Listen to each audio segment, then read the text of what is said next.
Hey Jen, I hope you're feeling better. I probably wouldn't have even recorded tonight if it wasn't for you, because I've been feeling really lazy. But I really want you to have some stuff to listen to, especially while you're laid up. Make sure you do not overdo it, okay? Don't try to work out too soon or go back to work too soon. Make sure you rest up because you don't want to make things any worse. Trust me. So yeah, just relax.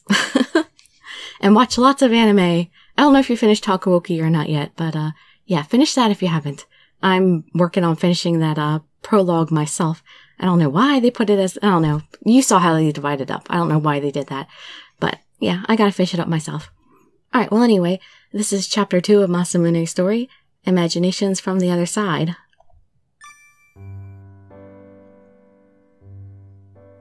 A few days passed. The skirmishes with the demons continued. Yukimura had been left in charge. He'd done a few minor things and became injured. How did he become injured doing minor things?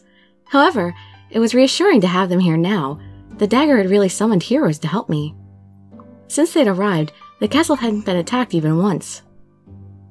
Oh, there you are. I looked into the courtyard and saw Masamune practicing archery. Not to mention I came at a good time. Masamune was all alone. I went into the courtyard from the veranda. Masamune! Princess. I came here thinking you might be free today. Please teach me archery. Masamune's eyes opened up wide. What? You didn't think I was really going to take you up on that? You were serious when you'd asked me to train you. Of course. As long as our battles continue, I want to make sure I'm prepared. Oh, darn it, I forgot to open my walkthrough. And there goes Callie. Let's see. Okay, we're on chapter 2. Okay. Or are you too tired? You have no stamina? Or are you too tired? If that's the case, we can do it another day. I waited to see his reaction. Masamune smiled and nodded. It's fine. I don't mind. That's the spirit? Ooh, I like this picture. I wouldn't mind having a guy help me learn archery like that either. Masamune watched me shoot some arrows for a while. He then frowned and spoke.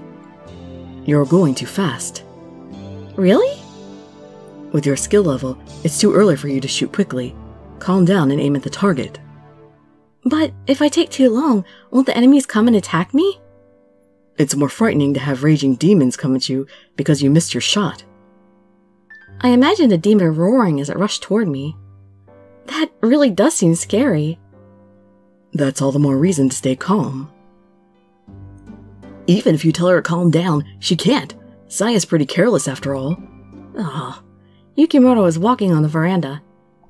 He was dragging his feet. I heard that he was bitten by a demon during yesterday's battle. Ah, so he wasn't injured doing little things, he was injured in battle. Do your feet hurt?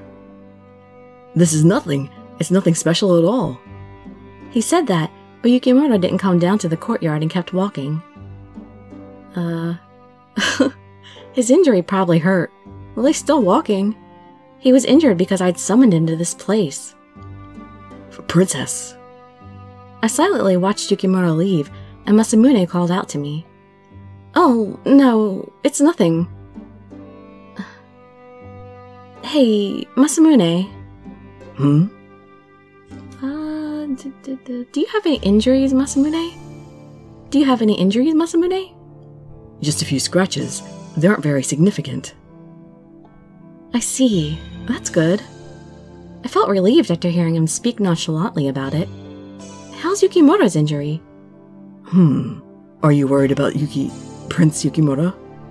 Well, we are brother and sister after all. Yeah, that would be natural to be worried about your family.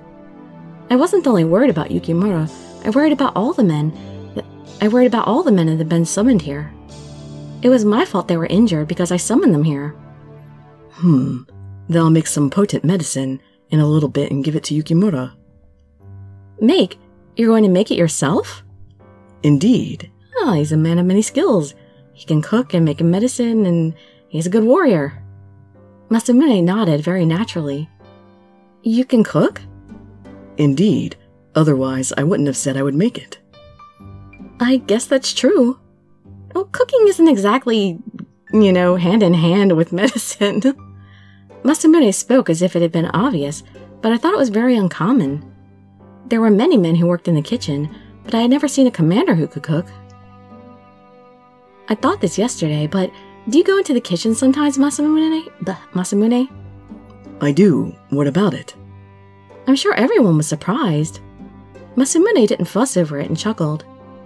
Well, they did look shocked. They did, right? But why do you cook? If a military commander goes into the kitchen, won't someone look down on you? How dare they? If they want to look down on me, they are free to do so. Masamune lightly snorted. Food gives us health, and health makes our bodies. If the soldiers aren't healthy, then we can't win. If you take food for granted, you'll die. The way he spoke was very gallant. And sensible. You're right, that's probably how it is. Masamune didn't care. He didn't worry about how others thought about him. That's a real man. Very sure of himself. He's very interesting. I had been guilty for calling them here, but I was glad to meet someone like him. I had never met someone like him before. Wait, was that really true? Masamune had been called here to replace the commander that had befriended my real brother. I'd never had a good conversation with him, so we wouldn't know. I wasn't sure because I lost my memories, but I had a hunch that was true. The only thing I remembered about him was him standing quietly while talking to my brother. And you didn't know he was watching you behind your back all the time, along with the fact that he had died while fighting the demons. The reason I hadn't worried about my lost memories of him was probably because we hadn't been close. It's relaxing having you around, Masamune. Really? Callie. Yeah. Whenever I looked... This is the one thing about recording when Mom is gone, because Callie doesn't go to bed with Mom if Mom's not here, so she's down here and she'll bark at anything that she hears out the window.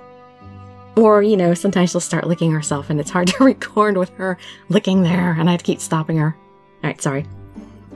Whenever I looked at Yukimura, Father, and Hanbei, I couldn't help but think about how I didn't know their original counterparts. I was the only one who could grieve over them. Not to mention, I don't know how to act in front of them. I hadn't known the person Masamune replaced. That was why it was relaxing being with him. Not only that, but his carefree attitude was also relaxing. Well, couldn't you say the same thing of, Kotaro? That's one thing I liked about him too, except Kotaro was more friendly and so cute and childish. Masamune's a bit more stern and silent, but I like that too. I love the strong, silent type. I wish I had a big brother like you, Masamune. Oh, I hope Yukimura didn't hear you say that.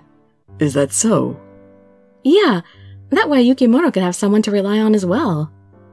If I'd had an older brother like Masamune, I was sure I would have been reliable as well? What? He would have made me more reliable?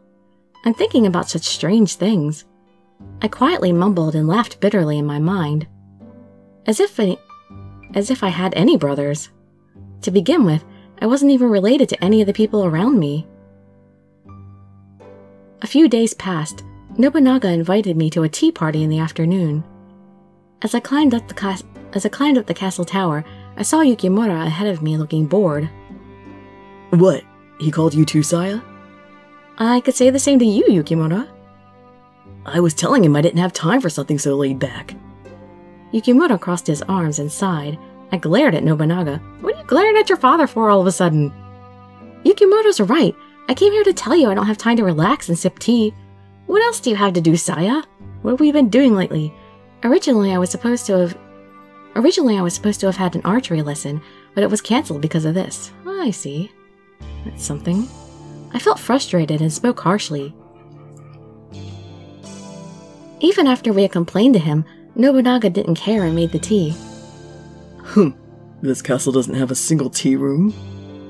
That's right, it wouldn't be a bad idea to build one. What are you saying? There's no time for that right now. What are you saying? The only place left in the castle is the center bailey. That's right, Father. We have a plethora of things that need to be built before that. More importantly, if we can't stop the demon somehow, we won't be able to buy lumber. Stop with your nagging. I already know the situation we're in. Nobunaga served tea to both of us. However, it's good to have some leisurely entertainment from time to time. After all, we are family. We are family. Ugh. His smiling eyes were fixated on me. He knows the truth. His words had another meaning behind them. It was like he knew we weren't actually related to each other, and it's true. After Nobunaga saw me looking tense, he smiled. His tone changed completely. There's another reason I called you two here today. The vassals informed me that you have been rather friendly with Masamune, Saya. What business is that of yours? I have. He's teaching me archery. Is there a problem with that? Didn't you say something like you wished Masamune was your older brother? Oh, Kotaro! Have you been spying? Ugh. If you praise the vassals too much, that could invite foolish conduct such as treason. Also, Nobunaga shouldn't have said that in front of Yukimura because that could hurt his feelings. I believe I told you this before, didn't I? I don't remember. I felt the blood rushing to my head. Masamune and I should have been the only two people there, yet how could he know about that? Become angry. You sent someone to eavesdrop on us, didn't you? He even reported every word back to you. How cowardly of him. When I thought about some loyal servant giving that information, my insides boiled. Yukimura also frowned in discomfort. Father, I'm sure Saya didn't mean to do anything like that. Masamune isn't the kind of guy who would rebel against... It's just like Yukimura said. Masamune wouldn't betray us. Okay. I understand. Nobunaga waved his hand as if we were being a nuisance. I don't take people seriously when they slander another person's name. They're so aggravating, I would rather cut them down than listen to them. Huh? Well, that's what I thought. I didn't actually do it. Nobunaga's smile was penetratingly cold. Yukimura looked unhappy as he crossed his arms. Please stop. If you slew people over trivial things like that, our castle would be empty. I feel sorry for our soldiers. If a fool lives, they can be used as a shield. Those eyes.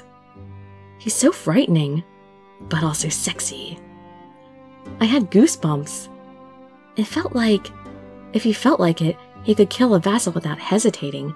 I could tell from his fierce eyes. Incidentally, Masamune is a samurai from some provincial town, right? His question was aimed toward Yukimura. Yukimura didn't hide his resentment as he answered.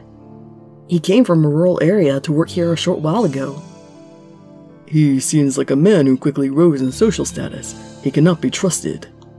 Well, you brought him here yourself, apparently.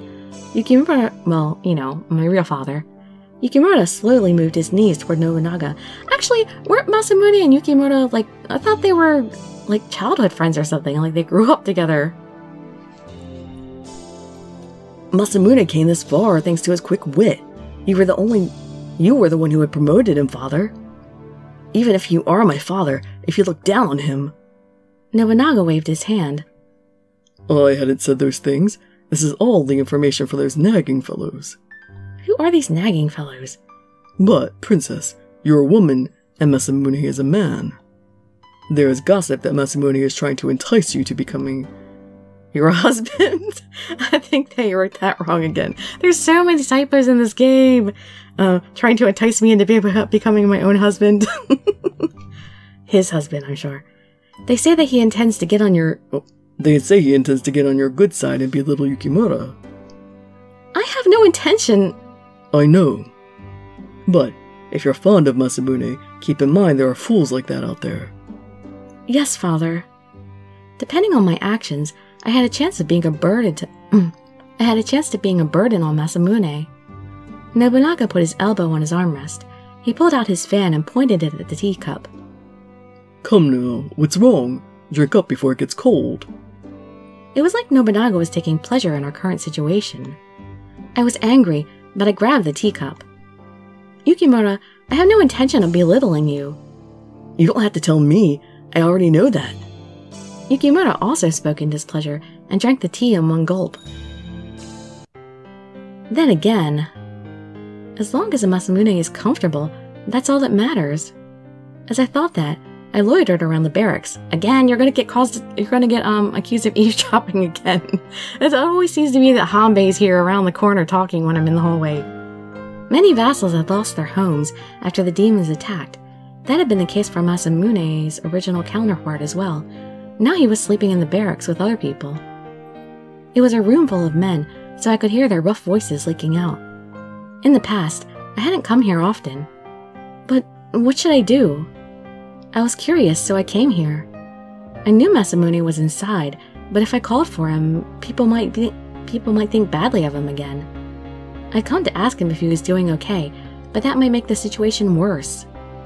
Let's see, I will come back later. I'll come back tomorrow. I couldn't figure out a good plan, and just as I was turning around to leave, I heard a loud thump from inside, and then people making ruckus. I unconsciously stopped and heard Masamune's voice flow into my ear. Nag, nag, nag. Are you guys going to be like my mother? It's annoying. If you mock me any further, I'll cut you up and serve you on a plate, you hams. Oh my! I haven't heard him talk like that yet. I unconsciously mumbled.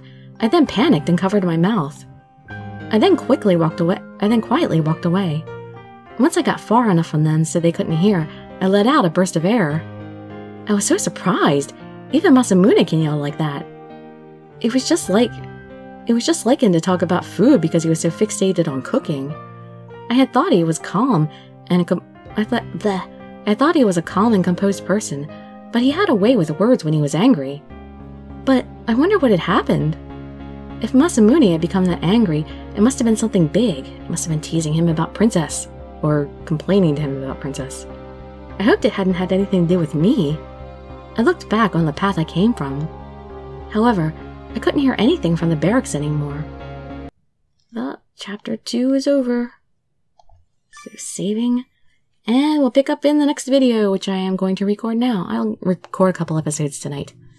So you'll have a few things tomorrow, I think, to listen to. Well, it'll be today for you when you hear this. So. Alright, see you in a minute.